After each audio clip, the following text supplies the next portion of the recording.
তারপরে তো বলা হলো কর্মজীবী নারীদেরকে একটা খারাপ ভাষায় বলা হলো যে কর্মজীবী নারীরা পতিতা।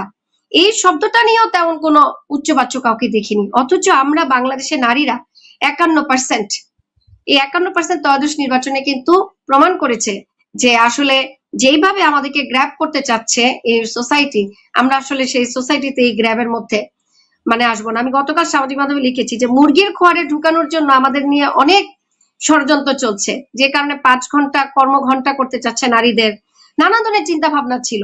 আশা রাখি বর্তমান সরকার ওনারা নিশ্চয়ই নারীর ক্ষমতায়নে এগিয়ে যাবেন, এবং আজকের পত্রিকায় দেখলাম ওনারা নারীর ক্ষমতায়নের জন্য নারীদের ফ্যামিলি কার্ড সেটা দেবেন, এবং ওনাদের কাছ থেকে আশা করি নারীদের যে সম্মানটা 18 মাসের ক্ষুণ্ণ হয়েছে বেগম রোকেয়া থেকে শুরু করে, সেটার উদ্ধারে ওনারা কাজ করবেন। কারণ এই দলের একজন যিনি প্রধান ছিলেন তিনি কিন্তু বাংলাদেশের প্রথম নারী প্রধানমন্ত্রী।